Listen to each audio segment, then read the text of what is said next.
Hello class, we're about to start section 6.3, Applications of Linear Equations. Our objectives. We want to use linear equations to solve problems and solve a formula for a variable. Now, we have problem solving with linear equations. In this section, we will learn how to solve real-world application problems. These problems will be written in English. We will learn how to develop mathematical models from the information given to us in English into the language of algebraic equations. We will need to learn how to decode the English language into mathematical language and algebraic equations. In order to do this, we need to have a strategy for solving these real-world situations. Strategy for solving word problems. We have 5 steps here. You want to read the problem carefully several times until you can state in your own words what is given and what the problem is looking for. Let x or any variable represents one of the quantities in the problems. Step 2, if necessary, write expressions for any other unknown quantities in the problem in terms of x. Step 3, write an equation in x that models the variable conditions of the problem. Step 4, solve the equation and answer the problem's question. And step 5, check the solution in the original wording of the problem, not in the equation obtained from the words. Now, the most difficult step in this process is trying to write an equation in x that models the verbal conditions of the problem. To do this, we need some help in decoding the English language into mathematical language. Now, as shown here, we have different terms for these 4 operations: addition, subtraction, multiplication, and division. If you want, you could pause and take a look at this to try and add this to your mathematical vocabulary. It says example, write each English phrase as an algebraic expression. Simplify the expression. Let x represent the variable. It says a number increased by 4.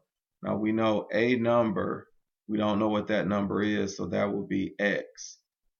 And it says increased by 4, so we will add 4. And this is the final answer. Now we have B, the product of a number and 8. Product means multiplication.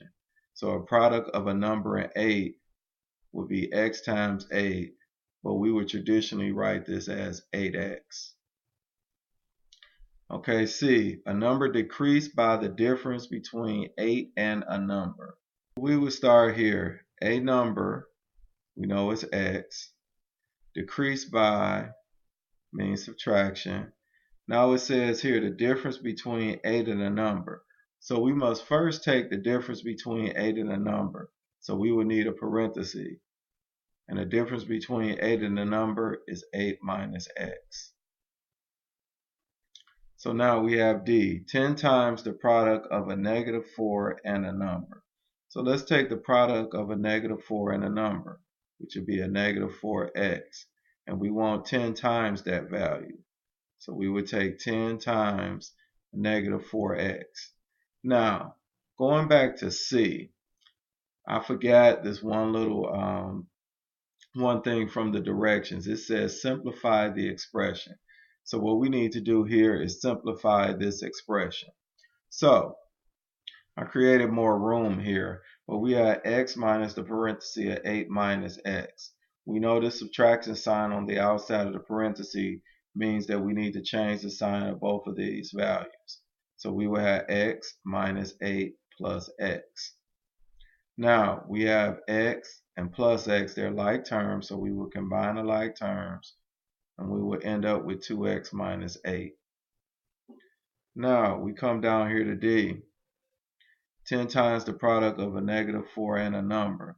So we have 10 times negative 4x, and we will simplify that, and that would be negative 40x. Now we have E, the difference between the product of 6 and a number and negative 2 times the number. So first we would do 6 and a number, which would be 6x, and then it's the difference. This is where this and comes in for this statement here, and it's negative 2 times the number. So it'll be negative 2x. So this is the difference of 6 times the number and negative 2x. So now we need to combine or simplify this. This would be 6x minus a negative 2x, which would be 6x plus 2x, which is 8x. Now we come to F. It says 8 decreased by 3 times the sum of a number and 6. So first of all, we need to do 3 times, well, the sum of a number and 6. So we need to do the sum of a number and 6, which is x plus 6. And we will have 3 times that value. And 8 is decreased by that. So it'll be 8 minus 3 times the parenthesis of x plus 6. Now we need to simplify this. So we need to take this negative 3 times this parenthesis, which will give us negative 3x minus 18. And we combine the like terms, and we add negative 3x minus 10. And that would be the final answer. It says G, the difference between 5 times a number and 1 more than twice the number. Now, it's the difference between 5 times a number, which would be 5x, and, so then this will be our minus, 1 more than twice the number. 1 more than twice the number is 2x plus 1. So now again, we must simplify this. So we will have 5x, and this minus sign means you change everything inside the parenthesis. So it'll be minus 2x minus 1. 5x minus 2x is 3x minus 1. And that is the final answer. Now we scroll down. We have our next example. It says use the 5-step strategy to solve each of the following word problems.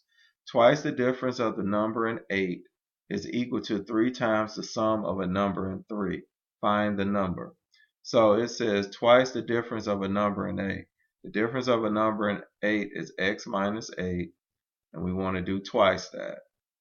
Now the word is, we know, means equal. Well, it says is equal to, so that means equal. 3 times the sum of a number and 3.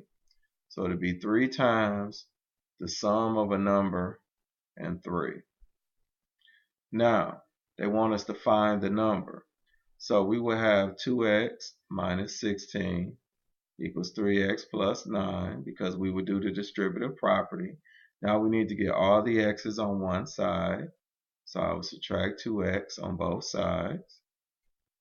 And we will add negative 16 is equal to x plus 9.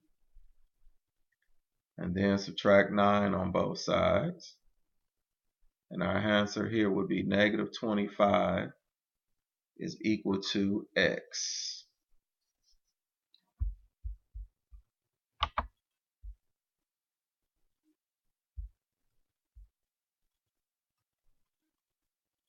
And that is the final answer.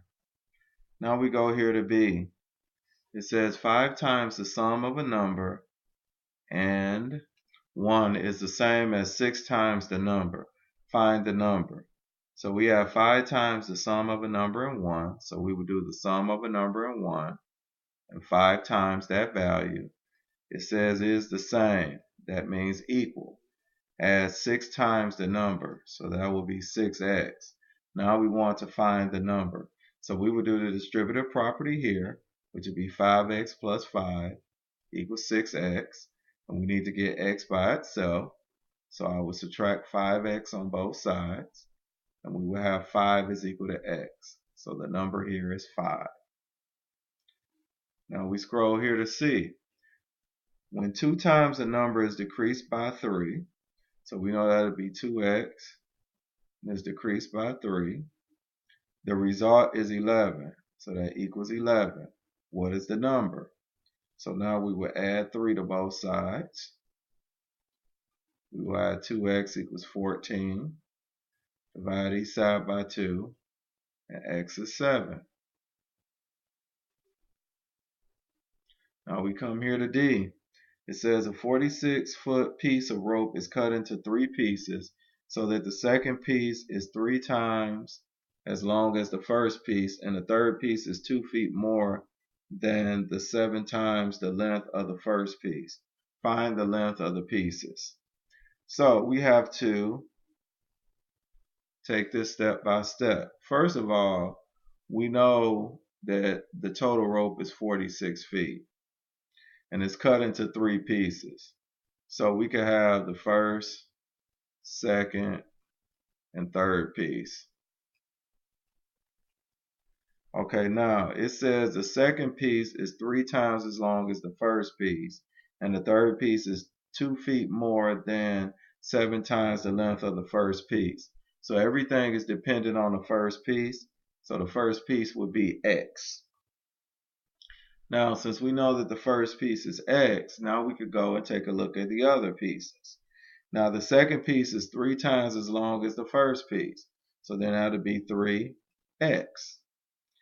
Now, and the third piece is 2 feet more than 7 times the length of the first piece. So it'll be 7X plus 2. Because it's 2 feet more than 7 times the length of the first piece. So it's 7X plus 2. Now, when we add all these values together, they're supposed to give us 46 feet. So X plus 3X plus 7X plus 2 is supposed to equal 46. Now we want to find the length of the pieces. So we combine the like terms, which are the x's. So we have 11x plus 2 is equal to 46. Now we will subtract 2 on both sides, and we will have 11x equals 44. Now we divide each side by 11, and x is 4. Now remember, x represents the first piece. So the first piece, you don't have to write the word piece for the rest. So the first piece is 4 feet. The second piece, we know is 3 times 4, which would be 12 feet. And then the third piece, we would take 7 times 4 is 28, plus 2 is 30. So that's 30 feet. So these are your answers. Now when you add them together, that will give you 46 feet. Now it says when a number is decreased by 30% of itself, the result is 28. What is the number? Now they say a number is decreased, so we have minus by 30% of itself. Now we know 30% written as a decimal is 0.30, and of itself will be x. And it says the result is 28. Now we want to know what is the number. So we combine the like terms here. This would be x minus 0.30x. We know this is assumed to be 1x. So this will leave us 0.70x is equal to 28. Now we will divide each side by 0.70. And we will have x is equal to 40. And this is the final answer. Now we go to F. It says during the 2011 football season, Team Arizona beat Team Texas by 14 points. If the total points scored in the game were 40, how many points did each team score? So first of all, Team Arizona, I would just put TA for Team Arizona and TT for Team Texas. Now it says Team Arizona beat Team Texas by 14 points. So we can make X be Team Texas, and X plus 14 is equal to Team Arizona. Now, when we add these two scores together, it must equal 40. So we could take X plus 14 plus X equals 40. Now we add the like terms. We add 2X plus 14 is equal to 40. Now we subtract 14 on both sides, and 2X is equal to 26. Divide each side by 2, and X is 13.